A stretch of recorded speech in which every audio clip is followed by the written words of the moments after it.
In my recent video, I showed you how you can use the audio sidechain inside the grid and take some static noises from other tracks into the grid and shape your synth sounds with it. And in this video, I want to show you something similar. And it's about the audio rate modulator. And I know a lot of people shy away from certain techniques inside Bitwig Studio because they think it's too advanced or it's too complicated to set up. And I want to show you that's not the case. It's pretty easy. You can use it everywhere, and it's actually nice to create some beautiful sounds with it. So let's start the video and enjoy the ride.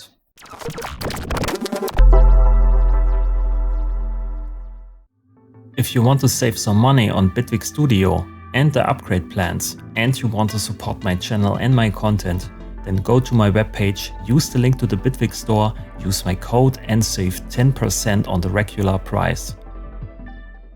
So here we are in Bitwig Studio 3.2, but this tutorial is possible, I think, in every version after 2.0 where the modulators are introduced.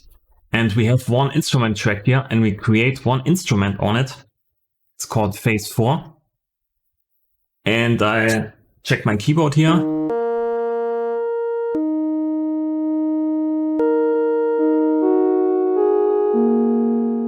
Okay, so all we have to do now is to unfold here the modulator section, and we add one audio rate modulator, as you can see here. And this audio rate modulator basically takes the audio signal from anywhere. If you don't choose here an input, an audio input, it takes the audio from in front of the phase 4. So in fact, you can use the phase 4 instrument itself on an audio track where you have a sample loaded, and then you can use this to influence the sound of the phase 4 itself. But in our case here, we have just an instrument track, so there is no sound in front, so we can choose an input. Also in this project, we have only one track, and it's the device itself. So we can't choose here a different track. So, but if you want, you can do this, of course. But in our case here, we just want to use the output of the phase 4 synthesizer itself. So what this does basically is the sound generated by the phase 4 is going back into the phase 4 into the audio rate modulator here in front. And then we use this to shape the sound, and then the new shaped sound is going out and then going back into the audio rate modulator itself. So it creates a constant loop of values, basically. It's not an audio feedback in a general sense. It's more a feedback or a loop, feedback loop from with values, with modulation values, if you want. Okay. So it does basically nothing, but you can see we have here an audio input, and we can change the audio input or the intensity of the audio input via this knob here, which is just the gain knob for the audio source. And we can choose where we want to grab our audio from. So we can choose the left channel or the right channel or the mid or the side channel here. So we just use the stereo information of a sound. But in our case, we just go here for the mono signal. And we have by default an bipolar signal. So we have positive and negative values here for the modulation source. But you can use rectify here. So you only get positive values from 0 to 1 basically. But in our case, it's perfectly fine to have a bipolar signal. So we just use this. We also can choose here a low cut for the audio source, which is interesting because when you have a sound, you have a lot of high frequencies, you get a lot of random modulations, which maybe leads to heavily noise influenced modulations. So you can cut this out and just use maybe low frequencies, so bass frequencies, which then leads to slow modulations. This can be interesting too. So let's dial in here a little bit of low cut so we don't have the high end too much in our modulation signal. So we use here the modulation handle, and we can choose to modulate anything we want to influence the sound, right? And I just dial in here the operator B, I think that's the blue modulator. And I want to influence the modulation amount of the B modulator on the R operator. So let's try this out.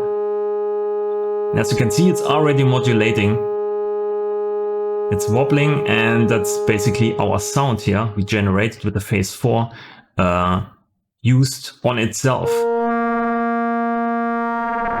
And the more we change the sound, the more the modulation signal changes itself, which then again changes the sound more drastically, which leads to some kind of unpredictable results, which can be interesting and also makes the sound more interesting.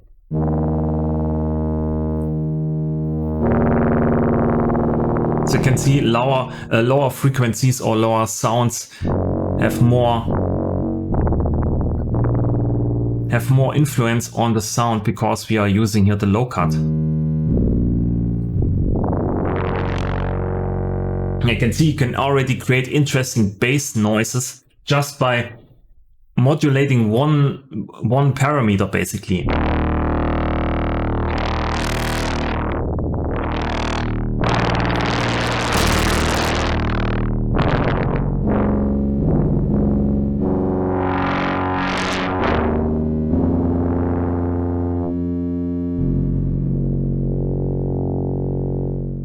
What's also interesting is when you have this low pass here active and you're basically only using the low frequencies of the sound to modulate something, when you play higher sounds, the sound is perfectly clean, but when you press some chords and you use lower frequencies too, then the lower frequencies modulate the higher frequencies also. So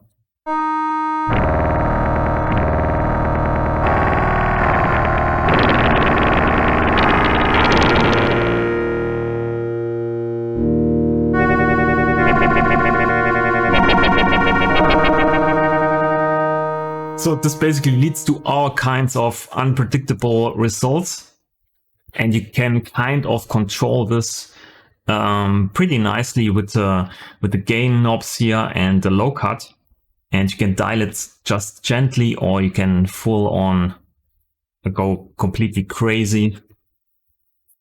So let's dial in here some reverb and yeah, delay to create some kind of pad sound.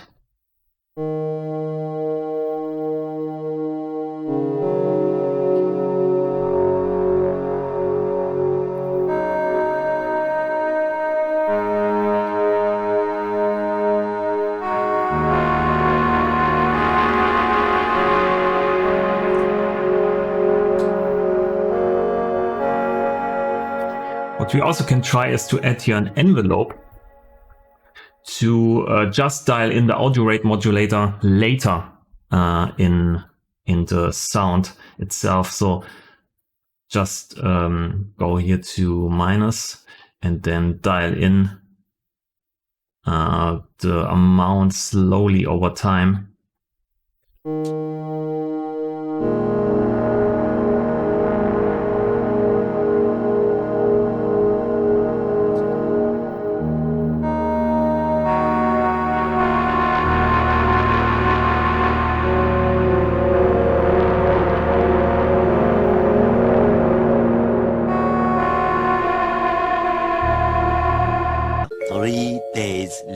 So not only you can use it for pad sounds, you can also use it in a mixing context. So for instance, when you watch maybe some other YouTube tutorials on mixing, a lot of producers use some kind of clue compression on buses where they mix bass and drums together. And the whole intention of this is basically to bring these two sounds closer together. So they use the same compression on multiple sounds. So in our case here in Bitwig Studio, you can use the audio rate modulator to do basically the same or help with this intention basically. So we have here a bass sound and a drum sound or drum loop, and this is how they sound.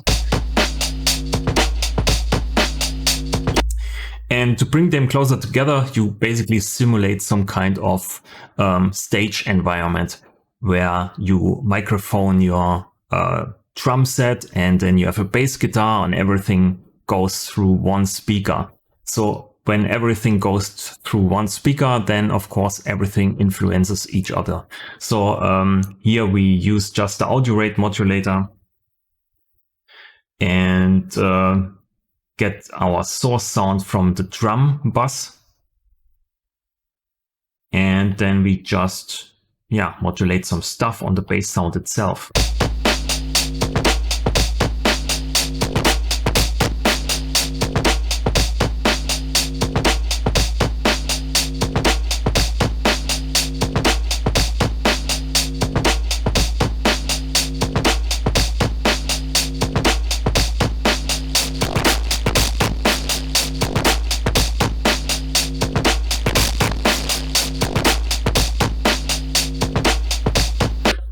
And you can hear if you use extreme values or extreme gain values here for the audio rate modulator, can kind of fake some distortion effect without blowing up the gain.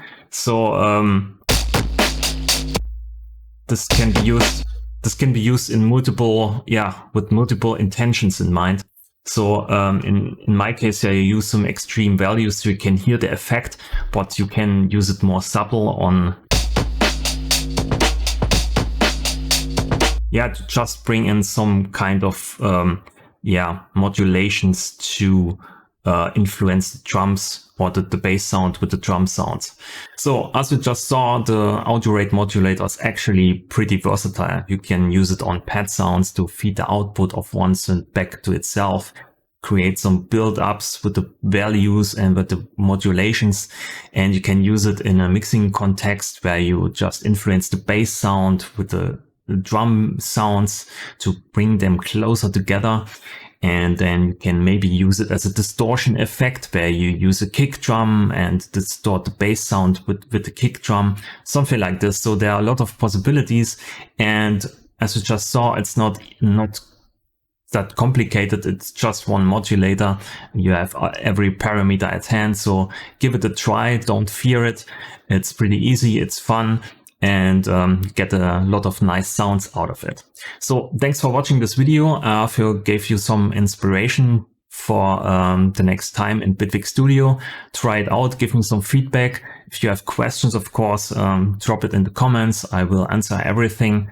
So subscribe to the channel, give the video a like if you want, and maybe think about a subscription over on Patreon.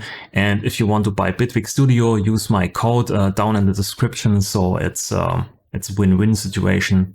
So thanks for watching, and I'll see you in the next video. Bye.